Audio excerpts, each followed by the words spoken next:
हाय दोस्तों, स्वागत है आप सभी का the notes era YouTube channel पे। ये एक सीरीज़ चला है जिसमें कि एक ही पेज में आपको उस टॉपिक से रिलेटेड सारी जानकारियाँ जो भी इम्पोर्टेंट है और जो परीक्षा में आने वाले हैं या पहले आ चुके हैं उन सभी बिंदुओं को कवर किया जाएगा। यह आपका 1 पेज नोट्स रहने वाला है, जिससे कि आप क्विक रिवीजन भी कर सकते हैं और बार बार रिवीजन कर सकते हैं ताकि आप अपने सफलता को सुनिश्चित कर सकें। ठीक है, तो चलिए आज का टॉपिक के बारे में हम डिस्कस करते हैं। आज का टॉपिक रहने वाला है उत्तरवर्ती मुग़ल साम्राज्य, अर्थात जो मुग़ल एम्पायर था इसके जितने भी इम्पोर्टेंट रूलर हुए, जैसे बाबर, अकबर, हुमायूं, जो भी है औरंगज़ेब, इन सभी के बाद मुग़ल साम्राज्य जिन शासकों के हाथों में आए वो क्रमशः कमज़ोर थे और साथ ही इनकी जो राजनीतिक जो क्षमताएं थी वो काफ़ी निम्न प्रकार की थी। अतः जो मुग़ल एम्पायर था धीरे धीरे समाप्त की और चल पड़ा और लास्ट में जो इनके अंतिम शासक थे बहादुर शाह द्वितीय, इन्हें अंग्रेज़ों द्वारा निर्वासित करके रंगून भेज दिया गया, जहाँ वहीं उनकी मृत्यु हो गई। तो इस प्रकार हम जो मेन मुग़ल शासक थे उनके बाद वाले जो भी शासक हैं उनसे रिलेटेड मेन पॉइंट जो एग्ज़ाम के पर्सपेक्टिव से इम्पोर्टेंट है उनके बारे में हम लोग जानकारी लेते हैं। तो चलिए शुरू करते हैं। उत्तरवर्ती मुग़ल शासकों का क्रम जो है इस प्रकार, सबसे पहले शासक आते हैं बहादुर शाह प्रथम, जिन्हें शाह बेखबर के नाम से भी जाने जाते हैं। इनका जो शासनकाल था वो 1707 से लेकर 1712 तक था। आप इसको ऐसे याद करते हैं, 1700 या ऊपर में 7 लिखा और नीचे 12, ये शॉर्ट फॉर्म है, आराम से आप याद कर सकते हैं। दूसरा शासक आता है जहांदार शाह, जिन्हें लंपट मूर्ख कहा गया है। इनकी शासनकाल क्या है, 1712 से 1713। आप ऐसे लिखें, ऊपर में 12, ऐसे नीचे, डेट याद करने में आपको ईजी होगी। तीसरी आते हैं फर्रुखसियर, जिन्हें घृणित कायर कहा गया है। इनका टाइम पीरियड कितना, 1713 से लेकर 1719 तक है। फिर आते हैं मोहम्मद शाह, जिन्हें रंगीला बादशाह के नाम से जाना जाता है। इनका टाइम पीरियड है 1719 से 1748। ऐसे करके आप लिखें तो याद करने में इजीली होगा। फिर आते हैं अहमद शाह। अहमद शाह का शासनकाल होता है 1748 से 1754। फिर आते आलमगीर द्वितीय, इनका शासनकाल होता है 1754 से 1759। फिर आते शाह आलम द्वितीय, इनका शासनकाल होता है 1759 से 1806। अकबर द्वितीय, इनका शासनकाल आता है 1806 से 1837। फिर आते हैं बहादुर शाह द्वितीय, यह अंतिम शासक होते हैं, जिन्हें कहाँ भेज दिया जाता है, रंगून। इनका शासनकाल 1837 से 1862 होता है। इस प्रकार हमने जितने भी टाइम पीरियड थे और इन उत्तरवर्ती मुग़ल कालीन के जो मुख्यतः जो शासक थे उनके बारे में, उनके टाइम पीरियड के बारे में देखें। चलिए एक एक करके हम सभी शासकों के बारे में, उनसे जो भी रिलेटेड इम्पोर्टेंट पॉइंट्स है उसके बारे में जानकारी लेते हैं। तो चलिए पहले समझते हैं कि ये उत्तरवर्ती मुग़ल साम्राज्य है क्या। उत्तरवर्ती मुग़ल साम्राज्य के बारे में लगभग 200 वर्षों के शासन के पश्चात 18वीं सदी में के पूर्वार्ध में, 18वीं सदी यानी 1850 से प्लस 1800 से मान लीजिए 1850, ये हो गया आपका उत्तरार्ध, और 1850 से जैसे 1900 के करीब ये हो गया आपका पूर्वार्ध। तो यही टाइम पीरियड के बारे में जिक्र हो रही है। पूर्वार्ध में मुग़ल शासन का विघटन शुरू हो गया। औरंगज़ेब की मृत्यु के पश्चात उसके तीनों पुत्र मुअज़्ज़म, मोहम्मद आज़म और मोहम्मद कामबख्श में उत्तराधिकार के लिए युद्ध होता है, जिसमें 65 वर्षीय मुअज़्ज़म यानी मोहम्मद शाह विजयी होते हैं और ये शासक बनते हैं। चलिए इनके बारे में और जानकारी लेते हैं। मुअज़्ज़म, इन्होंने बहादुर शाह जफ़र के नाम से शासन पर स्थापित हुए, जिनका टाइम पीरियड था 1707 से 1712, मतलब औरंगजेब के जस्ट मृत्यु के बाद। 1707 में औरंगजेब की मृत्यु है। इसके पश्चात बहादुर शाह प्रथम एक योग्य एवं विद्वान व्यक्ति थे। ये वह समझता था कि मेल मिलाप, ये ध्यान रखें, मेल मिलाप की नीति का अनुसरण करके ही सही दरबार के उत्तराधिकारी या अधिकारी गुटों को सहयोग प्राप्त करने में सफल रहेगा। उसने औरंगजेब द्वारा अपनाई गई संकीर्णता जो नीतियाँ थी, कट्टरता वाली नीति से उनका त्याग कर हिंदू सरदारों से राजाओं के प्रति सहिष्णुतापूर्ण नीति अपनाई। इसने मराठा राजपूतों के प्रति मैत्रीपूर्ण नीति अपनाई। 1707 ईस्वी में इसने संभाजी के पुत्र शाहू को मुगल कैद से क्या किया, मुक्त किया।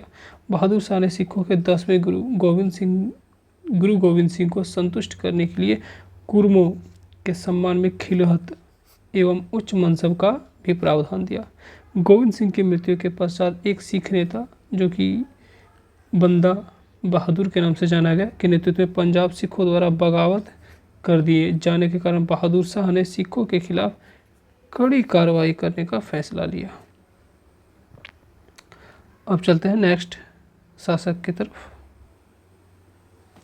नेक्स्ट शासक है जहांदार शाह। इनका टाइम पीरियड रहने वाला है 17 से 12-13। ये तो याद करने में आसान है, 12-13 करके आराम से आप याद कर सकते हैं। एक साल के करीब रहा। 1712 ईस्वी में बहादुर शाह की मृत्यु के पश्चात जहांदार शाह शासक बना। जहांदार शाह को सिंहासन प्राप्त करने के लिए किसने मदद की? ये जुल्फ़िकार खान। ये इंपॉर्टेंट, आप इसे याद ध्यान रखें, जुल्फ़िकार खान द्वारा। इसने मुगल साम्राज्य को मजबूत बनाने के उद्देश्य से राजपूत राजाओं और मराठा सरदारों के साथ मैत्रीपूर्ण संबंध स्थापित किए। यानी अब देखें तो इसका अकबर जो थे उन्हीं के राह कदमों पे इन्होंने अपना शासन को चलाने की कोशिश की। फिर इन्होंने आमेर के राजा सवाई जयसिंह को मालवा का सूबेदार नियुक्त किया और उन्हें मिर्ज़ा की उपाधि दी। साथ ही मारवाड़ के राजा अजीत सिंह को गुजरात का सूबेदार नियुक्त किया तथा महाराज की उपाधि प्रदान की। यहाँ ध्यान देने वाली बात है कि राजा सवाई जो जयसिंह थे उन्हें मिर्ज़ा की उपाधि और मालवा का सूबेदार, जबकि अजीत सिंह को गुजरात का सूबेदार और महाराजा की उपाधि प्रदान की।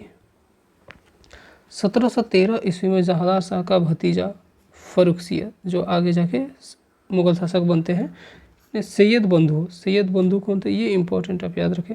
अब्दुल्ला खां और हुसैन अली बरहा के सहयोग से जहांदार को परास्त कर सिंहासन पर बैठा। तो यहाँ 2-3 चीज़ें आपको याद करनी है। जहांदार शाह का टाइम पीरियड उतना है नहीं, 1712 से 1713।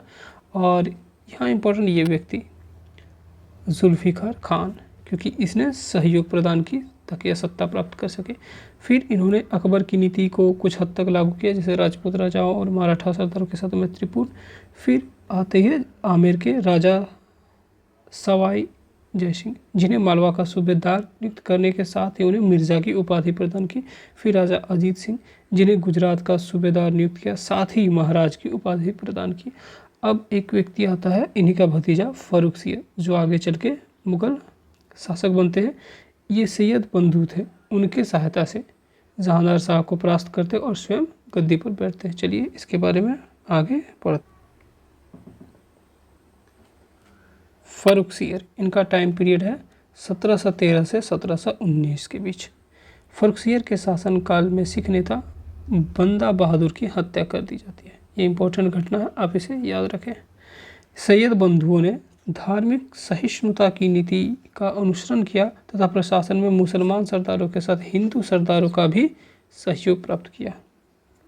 सैयद बंधुओं के प्रभाव से भी भयभीत होकर फर्रुखसियर इनके खिलाफ षड्यंत्र करने लगे। मतलब जो सत्ता इन्हें जिसने हेल्प की थी सत्ता प्राप्त करने के लिए, उनके खिलाफ ही इन्होंने षड्यंत्र करने लगे। क्यों? क्योंकि सैयद बंधुओं का जो वर्चस्व और प्रभाव था काफ़ी बढ़ रहा था इस वजह से।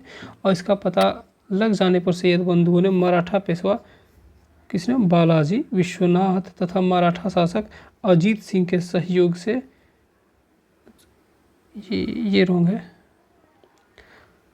सहयोग से फर्रुखसियर को उसके पद से हटाकर उसकी हत्या कर दी। किसने? तो सैयद बंधुओं ने फर्रुखसियर की हत्या कर दी। फर्रुखसियर की मृत्यु के पश्चात रफ़ी उद दर्जात, ये इम्पोर्टेंट ना है, और रफ़ी उद दौला कुछ कम अवधि के लिए शासक, यानी इनके बाद जो फर्रुखसियर के बाद दो और शासक को जो जिनका टाइम पीरियड काफ़ी कम था, रफ़ी उद दर्जात और रफ़ी उद दौला। ये इम्पोर्टेंट वैसे नहीं, बस अब ध्यान रखें। इसके बाद जो शासन है उसके बारे में देखते हैं। नेक्स्ट जो शासक आते हैं वो मोहम्मद शाह है, जिनका टाइम पीरियड 1719 से 1748। ये उत्तरवर्ती मुगल कालों में लगभग इनका जो शासनकाल अच्छा था, काफ़ी लंबा था, 1719 से 1748 के बीच। मोहम्मद शाह के शासनकाल में अनेक स्वतंत्र राज्यों का उदय होने लगा, जिनमें कि हम मुर्शिद कुली खां का जो कि बंगाल का स्वतंत्र शासक बने, शहादत खां जो अवध के बने, निज़ाम उल मुल्क जो हैदराबाद के स्वतंत्र प्रभु तथा मथुरा बूंदी के नवाई ने फर्रुखाबाद में अपने स्वतंत्र राज्य की स्थापना की। मोहम्मद शाह के शासनकाल में नादिर शाह का जो हमला होता है, ये इम्पोर्टेंट, अब इसे याद रखें। ये लगभग 1739 के आसपास होता है दिल्ली में। 1739 में करनाल जो कि हरियाणा में हुए युद्ध में मुगल की हार हुई और मोहम्मद शाह को बंदी बना लिया। नादिर शाह भारत में करीबन 70 करोड़ के अतिरिक्त 70 करोड़ रुपये और इसके अतिरिक्त कोहिनूर हीरा तथा शाहजहाँ का रत्न जड़ित जो सिंहासन था, तख्ते ताउस को भी अपने साथ ले लिया। तो इसके संदर्भ मोहम्मद शाह के टाइम पीरियड में 2-3 चीज़ें याद रखें। आप सबसे ये रखें, मुर्शिदा कुली खां जो बंगाल के स्वतंत्र शासक हुए, फिर शहादत खां अवध के, निज़ाम उल मुल्क हैदराबाद के, फिर नादिर शाह का अटैक होता है 1739 ईस्वी में, और नादिर शाह क्या किया, 70 करोड़ रुपये, उस टाइम का 70 करोड़ रुपया कोहिनूर हीरा और तख्ते ताउस अपने साथ ले गए। तो ये इंपॉर्टेंट बात हुई मोहम्मद शाह का। अब देखते हैं नेक्स्ट शासक और उससे जुड़े कुछ इंपॉर्टेंट थिंग्स। नेक्स्ट शासक जो आते हैं वह हैं शाह आलम द्वितीय। इनका शासनकाल रहने वाला है 1759 से 1806। चलिए इसके शासनकाल के मुख्य बिंदुओं पर चर्चा करते हैं। सबसे पहले तो 1764 ईस्वी में 1764 ईस्वी में बक्सर का युद्ध होता है, जिसमें मीर कासिम और अवध के नवाब शुजाउद्दौला रहते हैं, और ये शाह आलम, ये तीन लोगों का गुट होता है। और बक्सर के युद्ध में कंपनी की पराजित होने के बाद शाह आलम द्वितीय ने अंग्रेज़ों की शरण में चली गई। इलाहाबाद में अंग्रेज़ों का पेंशन भोगी बनकर रहने लगा और 1772 ईस्वी में मराठा के सहयोग से इन्हें दिल्ली का सिंहासन प्राप्ति हुई। इन्हें शासनकाल में अंग्रेज़ों ने दिल्ली पर अधिकार किया। इन्हीं के शासनकाल में जो है अंग्रेज़ों ने इनका अधिकार किया। इनसे रिलेटेड एक ही बात है कि आप ये याद रखें कि बक्सर का जो युद्ध हुआ था 1764, उसमें जो त्रिगुट हुए थे, बंगाल का मीर कासिम, शुजाउद्दौला और शाह आलम द्वितीय, बस मेरा याद रखें। और इन्हें बाद में पेंशन भोगी बनाकर फिर मराठों द्वारा इन्हें, ये भी इम्पोर्टेंट है, 1772 में मराठों के सहयोग से इन्हें दिल्ली का सिंहासन प्राप्ति हुई। ठीक है, चलिए अब नेक्स्ट शासन के बारे में जानकारी लेते हैं। अगला जो शासक है वो है अकबर द्वितीय। इनका शासनकाल है 1806 से 1837। शाह आलम द्वितीय की मृत्यु के पश्चात उसका पुत्र, शाह आलम द्वितीय के पुत्र थे अकबर द्वितीय, मुगल सम्राट बनते हैं। इन्हें अंग्रेजों का संरक्षण बनने वाला क्या प्रथम मुगल बादशाह के रूप में जाना जाता है। ये इंपॉर्टेंट है, आप ये ध्यान रखें।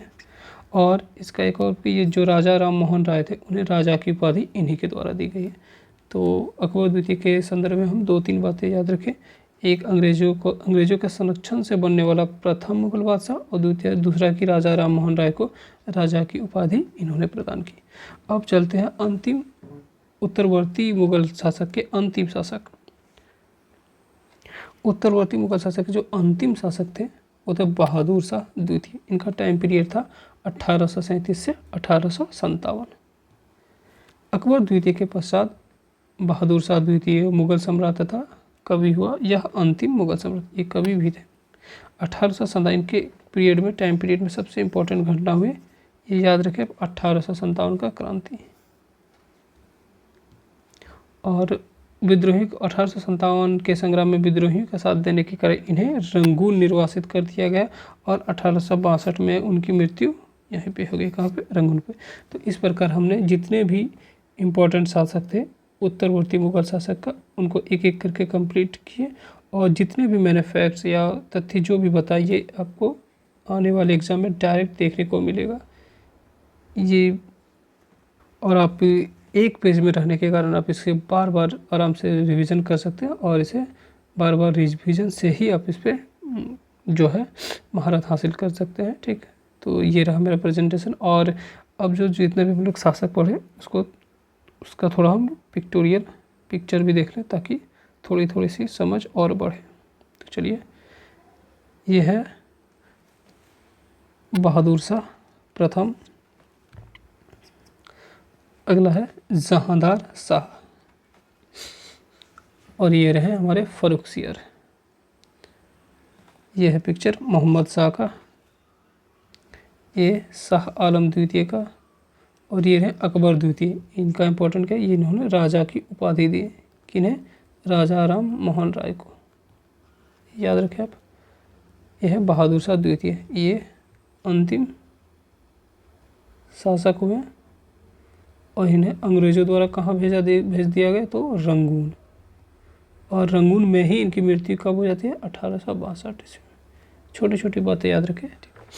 इस प्रकार हमने आज का जो टॉपिक था उत्तरवर्ती मुगल साम्राज्य को अच्छी तरह से कंप्लीट किया। अब इसे बार बार वीडियो देखें और इस नोट्स को आप टेलीग्राम से डाउनलोड कर लें और बार बार रिवीजन करें ताकि ये आपके जो मस्तिष्क में आराम से बैठ जाए और आप एग्ज़ाम में अच्छा कर पाएँ। Thank you so much.